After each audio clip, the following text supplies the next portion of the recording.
Halo semua. Berhubung ada permintaan dari pengunjung yang bernama Yohanes Sudiono untuk membuat penjelasan tentang ayat minum racun di Alkitab, jadi saya buatkan video ini.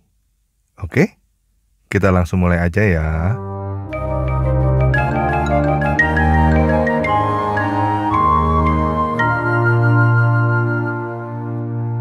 Ayat tentang minum racun yang dimaksud bisa kita baca di dalam Markus 16 ayat 17-18. Tanda-tanda ini akan menyertai orang-orang yang percaya. Mereka akan mengusir setan-setan demi namaku. Mereka akan berbicara dalam bahasa-bahasa yang baru bagi mereka. Mereka akan memegang ular. Dan sekalipun mereka minum racun maut, mereka tidak akan mendapat celaka. Mereka akan meletakkan tangannya atas orang sakit, dan orang itu akan sembuh. Nah, ayat ini pasti mengundang pertanyaan. Apa benar sekalipun minum racun maut mereka tidak akan apa-apa? Iya kan? Jadi boleh gak kita uji ayat ini? Menarik ya.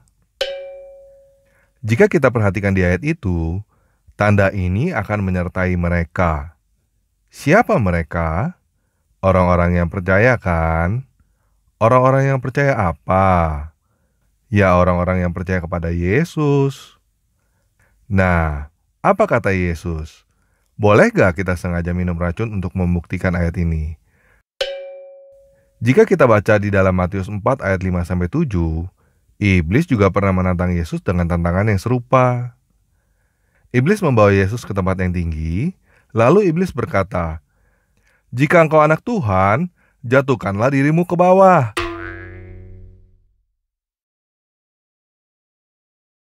Namun, Yesus berkata kepadanya, "Ada pula tertulis, janganlah engkau mencobai Tuhan." Jadi boleh gak orang Kristen, orang yang mengaku percaya kepada Yesus, sengaja minum racun untuk membuktikan? Ya gak boleh. Soalnya Yesus bilang jangan mencobai Tuhan. Kalau ada orang Kristen yang nyobain minum racun, artinya dia gak dengerin apa kata Yesus. Gak dengerin apa kata Yesus ya, artinya bukan orang percaya. Nah, pasti ada yang mau mengejek kan? Pengecut. Gimana sikap orang Kristen seharusnya dengan ejekan ini? Biarin aja. Cuman ejekan doang. Kalau kita perhatikan ayat ini, siapa yang kasih tantangan model begini? Ya iblis. Jadi kalau ada orang yang nantangin orang untuk minum racun, orang itu pengikut siapa? Pengikut iblis. Jelas ya? Jadi gimana? Nggak bisa diuji dong ayat ini.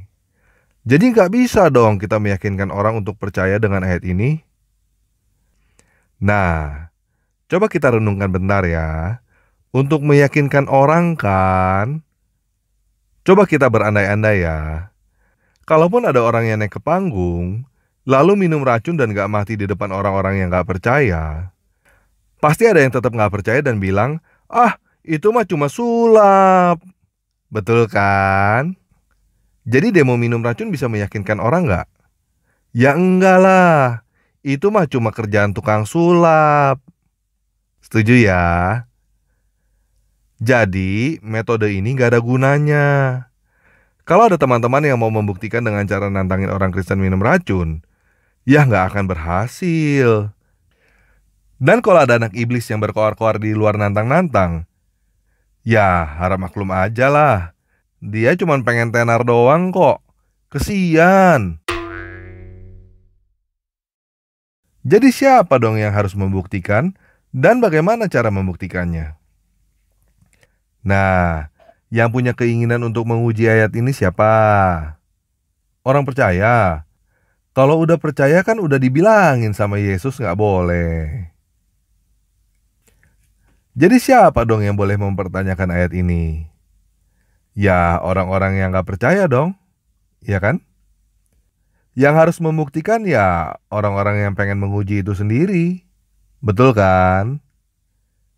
Gimana cara membuktikannya? Minum racun sendiri kan gak mungkin. Bukan orang percaya kok. Jadi caranya gimana? Jadi caranya kasih orang percaya minum racun kan? Nah, kalau ada teman-teman yang pengen nyoba, jangan kasih tahu ke yang mau diracun. Langsung aja diem-diem. Kalau ternyata dia minum gak mati, atau entah bagaimana caranya rencana ngeracunin orang itu gagal, kamu sendiri yang sudah membuktikan toh. Kalau ternyata orang itu minum dan mati, ya terbukti kan? Yang diracun itu bukan benar-benar orang percaya. Resikonya paling kamu dihukum dengan pasal pembunuhan berencana. Gimana? Mau nyoba? Nah, sekarang saya mau ajak teman-teman berpikir benar-benar ya. Bisa gak sih metode minum racun ini dijadikan patokan untuk membuktikan orang itu adalah benar-benar utusan Tuhan atau bukan? Maksudnya, kalau seseorang diracun gak mati, berarti dia benar-benar utusan Tuhan. Kalau orang itu diracun mati, berarti dia bukan utusan Tuhan. Gimana? Bisa? Enggak? Hah? Nggak bisa. Kalau nggak bisa, ngapain kamu mempertanyakan ayat minum racun? Ngapain kamu nonton video ini? Gimana? Bisa nggak? Bisa ya. Nah, saya punya cerita nih. Dan cerita ini cerita sungguhan. Sebenarnya, udah ada loh orang yang pernah nyoba pakai metode ini. Diam-diam ngeracunin orang untuk ngetes. Orang ini sungguhan utusan Tuhan atau bukan? Hasilnya, orang itu mati diracun. Bukan cuma itu. Orang itu tersiksa bertahun-tahun dulu akibat racun itu, baru mati. Gimana? Orang yang mati diracun itu utusan Tuhan bukan? Gini aja deh. Masa utusan Tuhan matinya diracun? Bener kan? Gimana? Mau tahu gak orang yang mati diracun itu siapa? Nih, kita dengerin ya ceritanya. Maka pulanglah Nabi SAW dari Hajjatul Wada.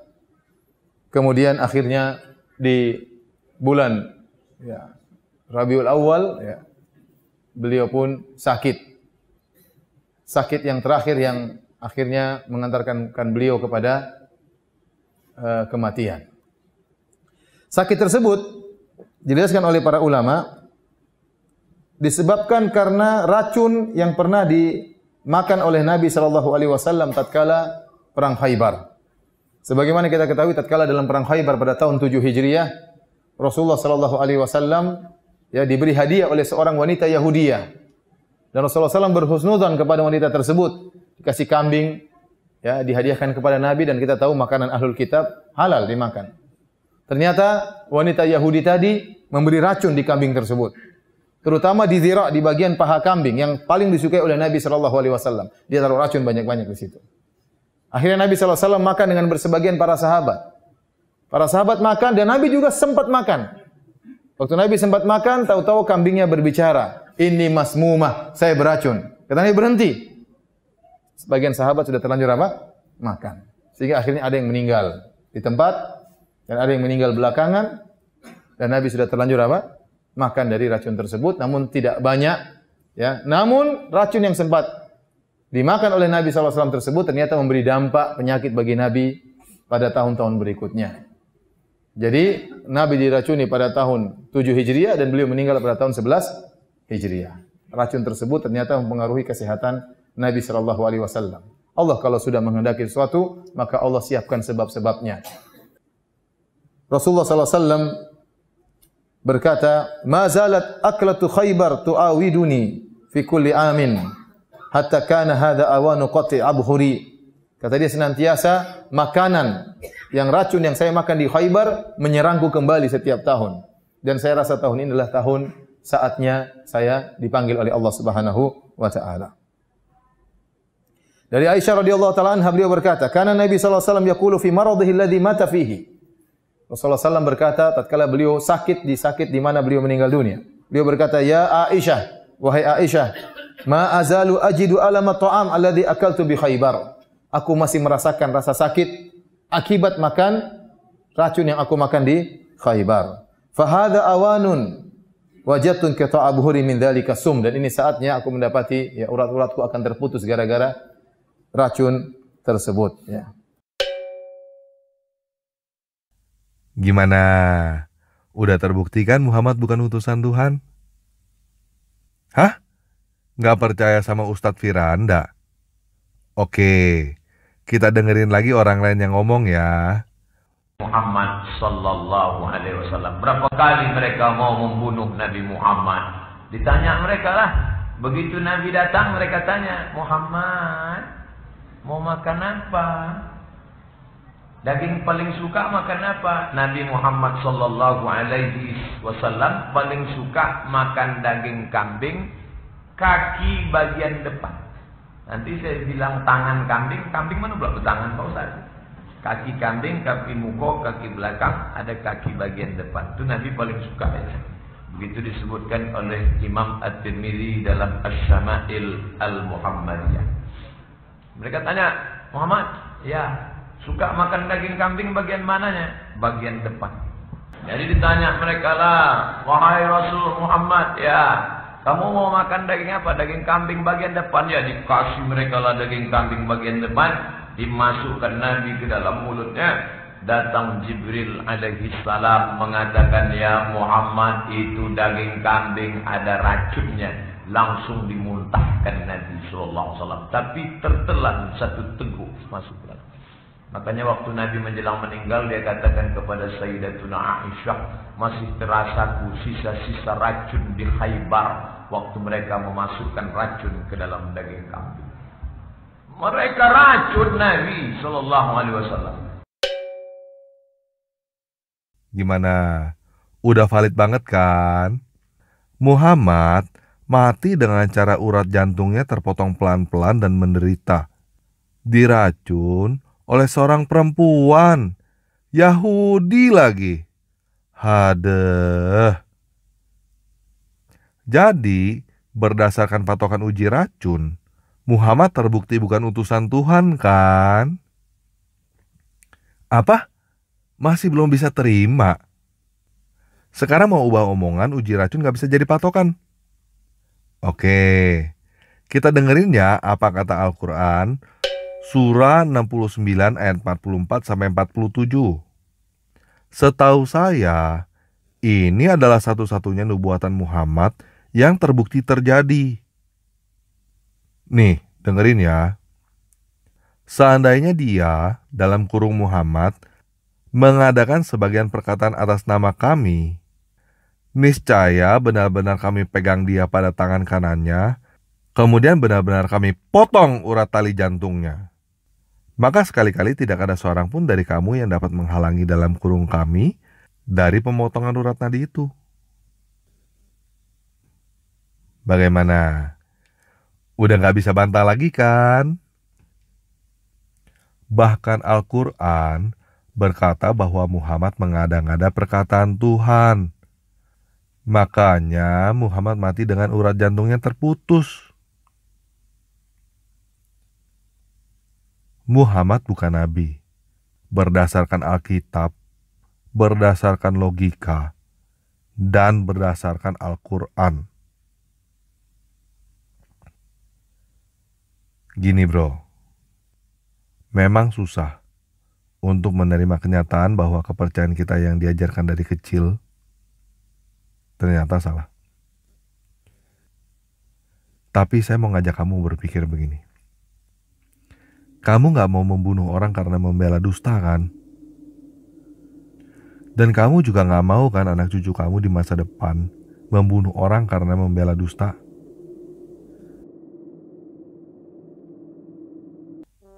Yang lalu sudah berlalu. Kamu masih punya kehidupan yang panjang ke depan. Jangan buang sisa hidupmu ke dalam dusta. Bukalah matamu.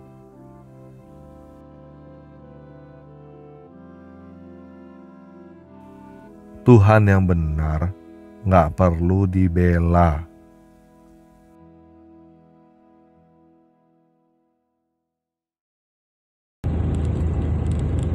Itu agama yang tidak terima itu agama Nasrani. Ini bicara kebenaran ya. Kalau memang tidak ada yang melaporkan, apakah saya yang harus melaporkan Ustadz Yahya Waloni? Geger nggak kira-kira dunia persilatan, dunia peragamaan? Kalian kan selalu menuhankan agama. Kira-kira kalau seandainya saya melaporkan Ustadz Yahya Waloni, ini konfliknya sampai mana kira-kira? Apakah saya nanti diburu oleh semua umat muslim?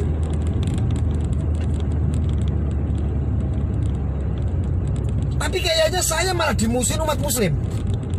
Saya yakin.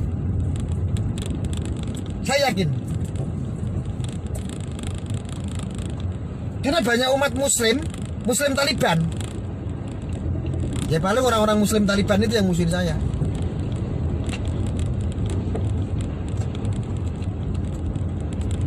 Paham nggak maksud saya?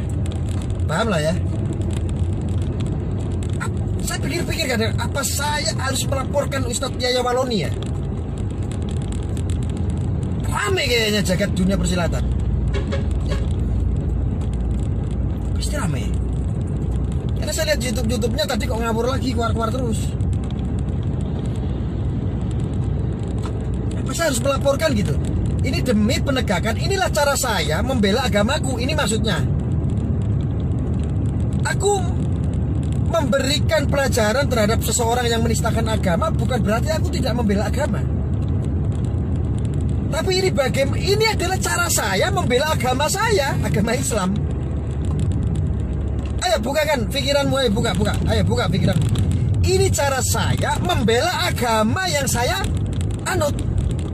Caranya saya seperti itu. Dengan melaporkan dia, dengan menumbalkan salah satu orang yang menistakan agama, dan itu ada celah hukumnya, kita proses agar apa?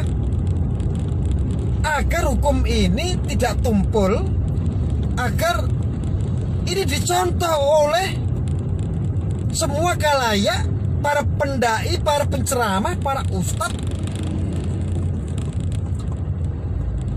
di seluruh dunia. Itu maksud saya, paham nggak? Maksud saya paham nggak? Tapi ini dampak.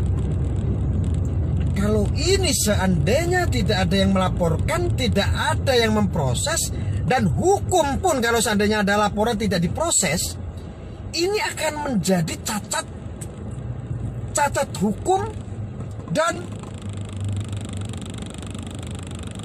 konflik itu akan menjadi berkepanjangan konflik itu. Akan semakin banyak lahir ustadz atau pendeta-pendeta yang menistakan agama yang tidak sejalan. Paham gak sih maksud saya? Saya bingung kenapa harus saya tuh bingung kenapa itu seolah-olah jadi saya tok yang paham gitu loh. Kenapa kayak saya sendiri yang paham, yang lain tuh gak paham maksud saya. Ini cara saya membela agamaku. Ini tidak ada yang menyuarakan ini, tidak ada. Ada yang menyuarakan pun ditakut-takutin. Nanti konflik lah, dimusuhin sama seimannya, agama seiman lah. Tapi ini bicara kebenaran. Menimbang kita hidup di Indonesia ini, negara yang punya landasan hukum. Ini negara yang di situ ada hukum sebagai panglima tertinggi.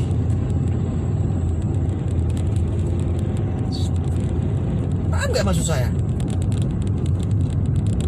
Coba kasih tahu sama Ustadz Yahya Waloni, bagaimana seandainya Arya melaporkan Ustadz Yahya Waloni? Barangkali Ustadz Yahya Waloni nanggapin saya. Barangkali ini juga, ya dia kan artis, kalau saya kan apa sih, sampah. Barangkali ditanggapin. Gimana Ustadz Yahya Waloni, Anda mau dilaporkan sama Gus Arya? Kira-kira bagaimana gitu? Gerah juga saya lihat videonya itu, Masya Allah. Petentang, seolah-olah itu dengan mukanya yang sangar, badannya yang besar, ilmu yang tinggi, seolah-olah semua itu kecil di mata dia. Ya Allah, apa sih tentang Ustadz Yahya Waloni pada diem semua orang Islam? Ya Allah, saya jadi miris kalau seandainya saya melaporkan Ustadz Yahya Waloni, kayaknya saya bakal diserbu umat saya sendiri. teman-teman saya sendiri yang beragama Islam. Mungkin ini kekhawatiran saya. Kalau saya takut melaporkan, saya berarti pecundang. Saya berarti ikut-ikutan bodoh sama mereka. Tapi kalau saya, jadi gimana ya? Kalau saya nggak melaporkan nggak ada masalah, mungkin karena nggak ada yang menyerbu.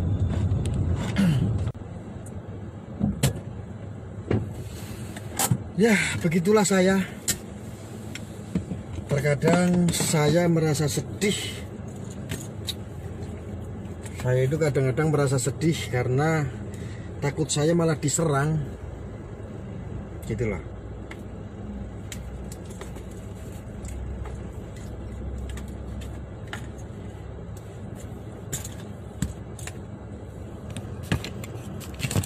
Ya pasti. Betul Gus, kalau Anda yang lapor nanti jadi banyak orang yang nggak mau mengerti maksud Anda. Ya.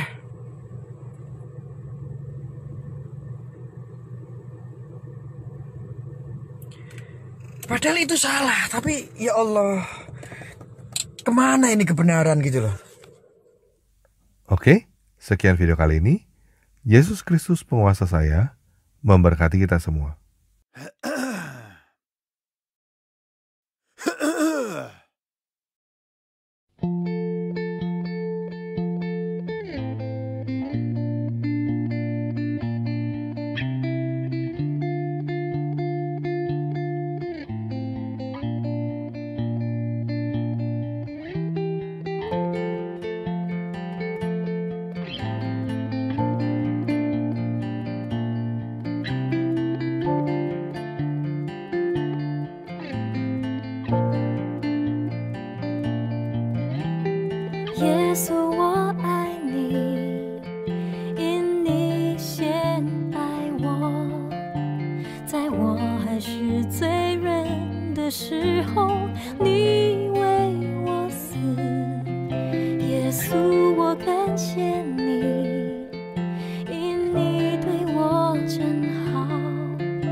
你为我承担最大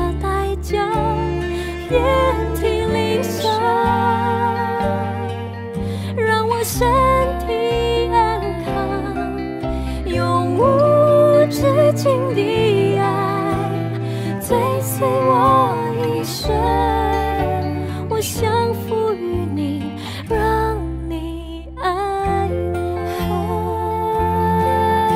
永无止境的爱追随我一生，